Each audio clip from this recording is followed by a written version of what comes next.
Good morning, good afternoon, good evening, wherever you are. Welcome to the presentation of the GPAI Working Group on the Responsible Development and Use of AI. I have the honor of moderating this panel with the co-chairs of the working group, who are two very distinguished AI experts.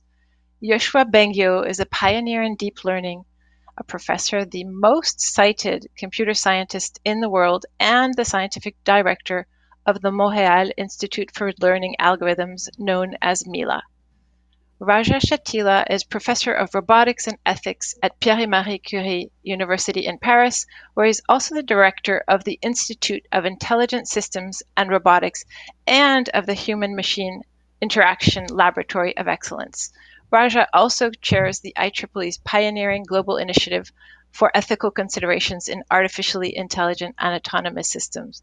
Yoshua and Raja, welcome to the session. Hello. Raja, hi, Raja. The Hi. GPAI was launched. The GPAI was launched in June this year, and the working group on responsible AI held its first meeting in July, I believe. Could you start us off by telling us a little bit about the composition of the group? Who are the experts that participate? Sure. So we have 30 members, and the group is, as you know, very international. It's a group that is composed of 30 members, as I said, 12 women. It has wide span in terms of Sorry. technical competence, AI and information technologies, 14 persons, 16 from other domains, psychology, philosophy, law, political sciences. Uh, in terms of background, 19 are academics, 5 from the private sector, 4 from nonprofit, and 2 from the public sector. The composition actually is related to the countries. So we have 16 countries or international entities who designated members: Australia, Canada, the European Commission, France, Germany, India, Italy, Japan, Korea, Mexico, New Zealand, Singapore, Slovenia, the UK, UNESCO, and the United States. In addition to the members, we have also 7 observers who are here for their competence, 2 from the OECD, actually. And as you know, the OECD is already a strategic partner of the GPAI, and we work hand in hand with the OECD. So that's the global picture. Thank you very much, Raja, for introducing the working group. And there's huge interest and excitement on the OECD side in working closely with the GPAI. Yoshua, could you tell us about the mandate of the working group?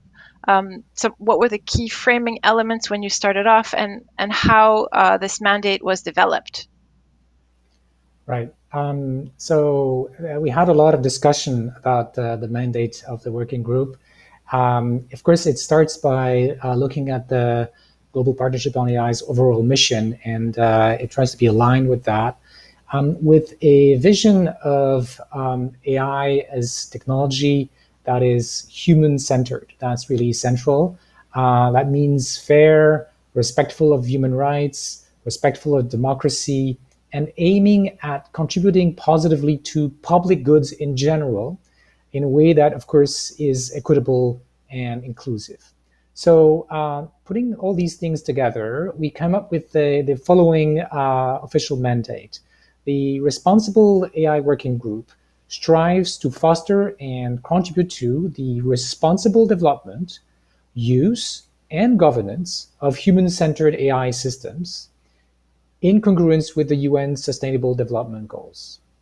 Now, it's something that is still very broad, but our goal is to go from these high level principles to actionable items that really take advantage of the situation that we are in to suggest how the countries that are part of GPAI can coordinate and work together to achieve those goals. Thank you, Yoshua. And the focus on human-centered AI is very much a shared goal in also in the OECD's work. Now, I'd like to turn back to Raja to tell us about the activities of the working group to date, the what's happened in the meetings, what are the working methods, and the initial report that will be presented in a few minutes. Yes, so the process actually we started on July 31st. That was the launch meeting. And we had 5 working group meetings since. And the first thing is to adopt the mandate. So we discussed about the mandate, and we have decided about the mandate that Joshua just presented, and planned the work and decided the deliverables. So one point which was very important is really to be up to date on all the initiatives and the activities related to responsible AI worldwide. And this is our first product. The idea was to appoint a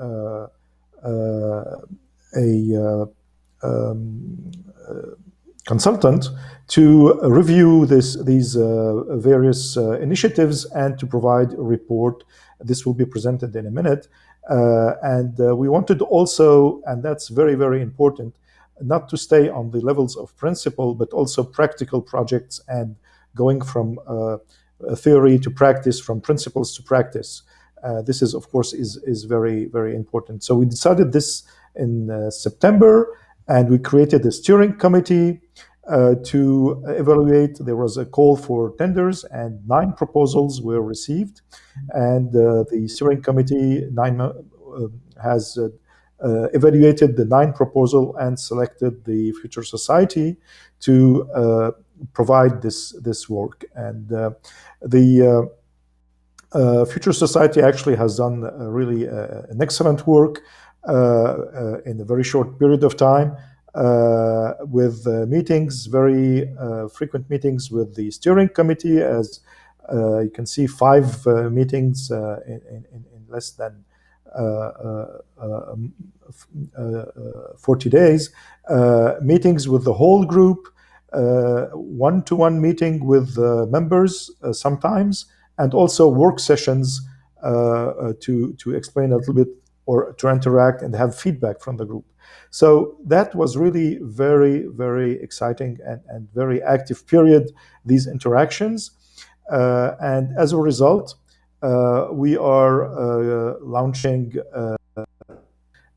We'll get back to that in a minute, but I think let's hear first from probably the Future Society now to explain their own process with this.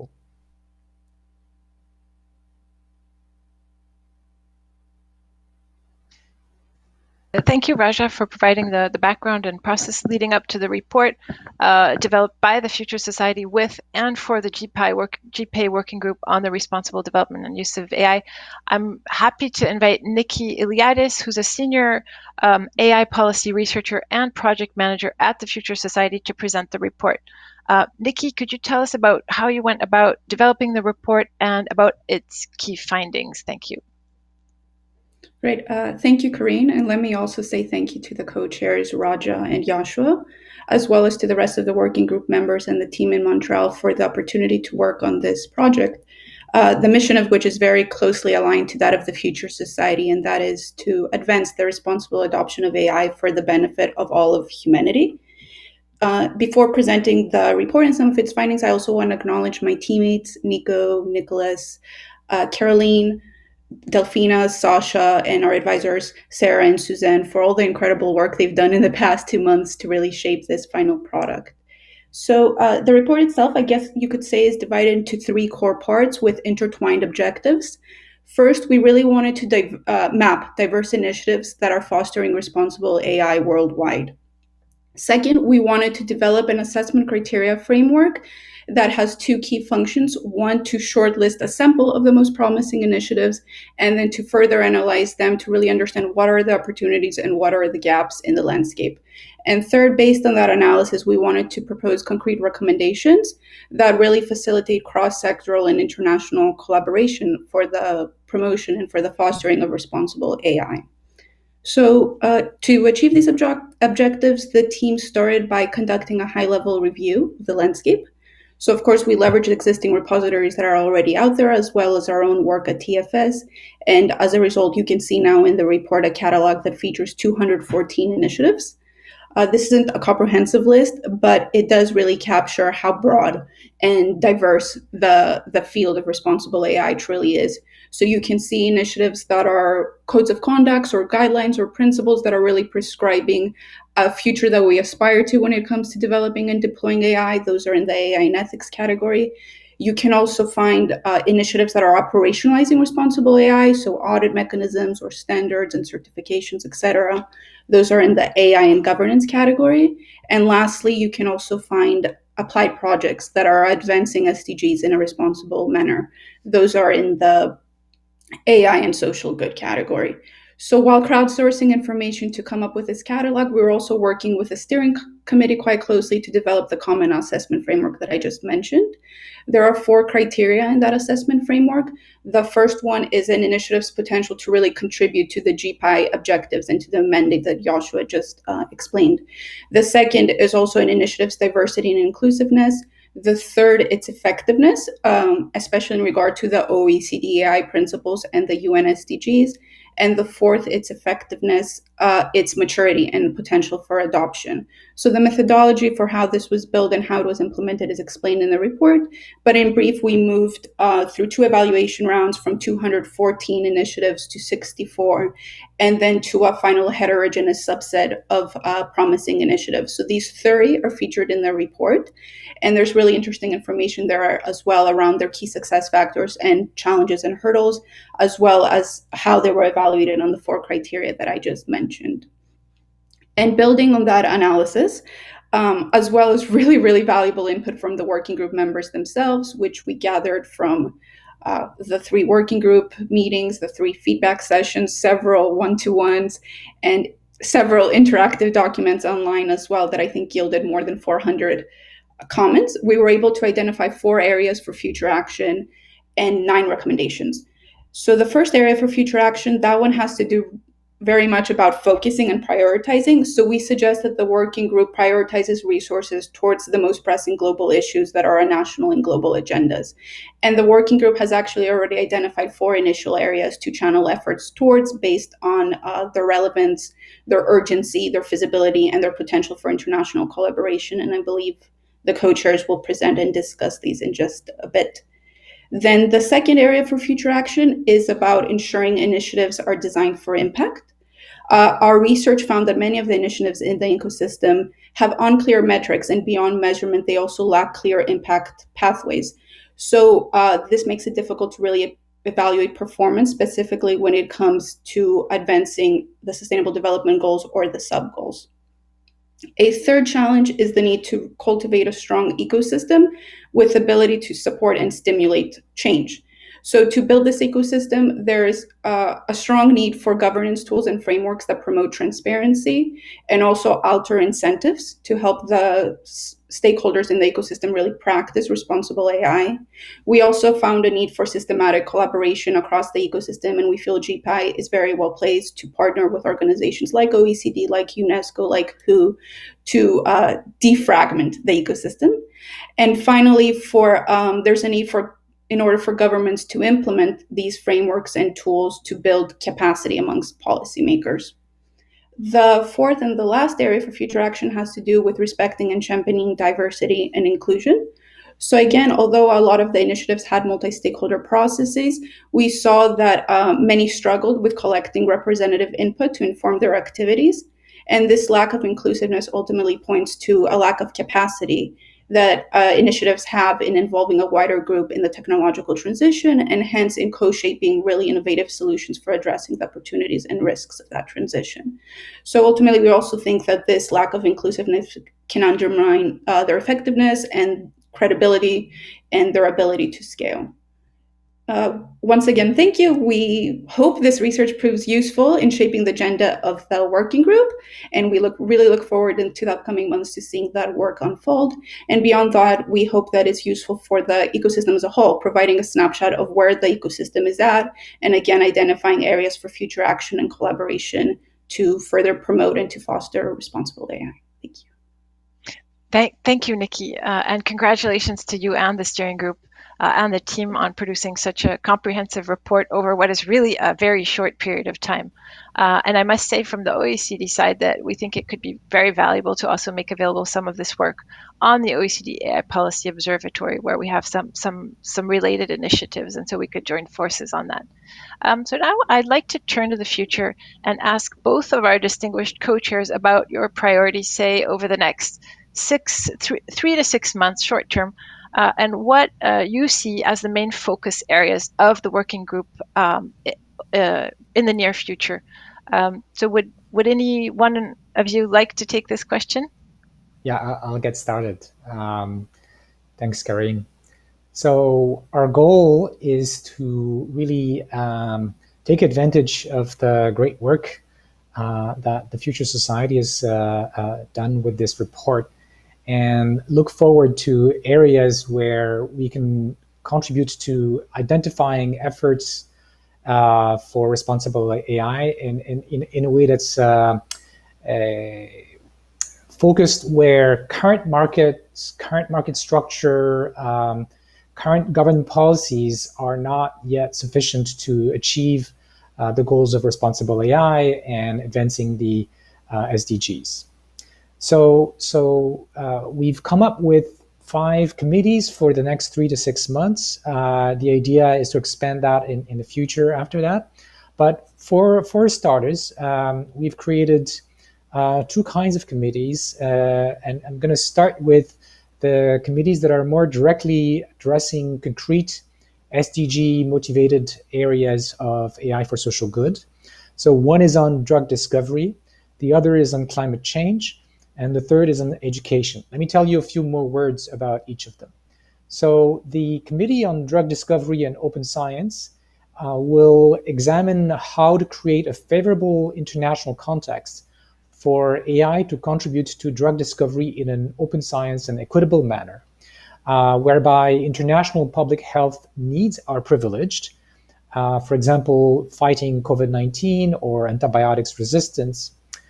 We also want to think about how these R&D efforts could be organized, coordinated, and what sort of rules of engagement should be put together by governments around the world working together to ensure that, of course, the created data and the created results are shared, but also that the licensing of resulting drugs will be favorable to poor countries as well as to contributing countries.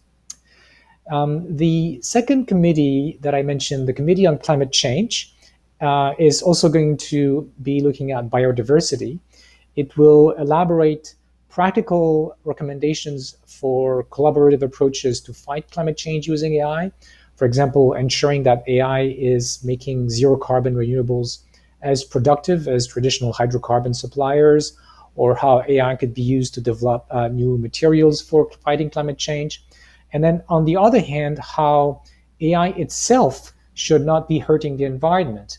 For example, with the design of tools to better evaluate the environmental impact of the computations involved in machine learning.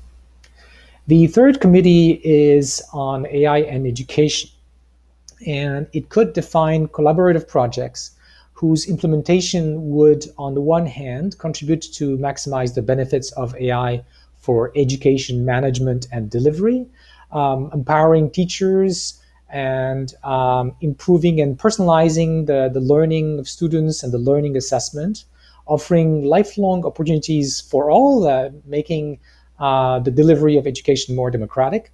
And on the other hand, addressing cross-cutting issues about the education of AI itself, promoting the democratic use of AI, the equitable and inclusive use of AI, training students so they become more responsible producers and users of AI, and monitoring the impacts of AI on education. Before I close, as we were thinking about these committees, we realized that in order to advance the public good in each of these areas, there were several governance issues that had to be considered. that are tied to the proposed progress with AI.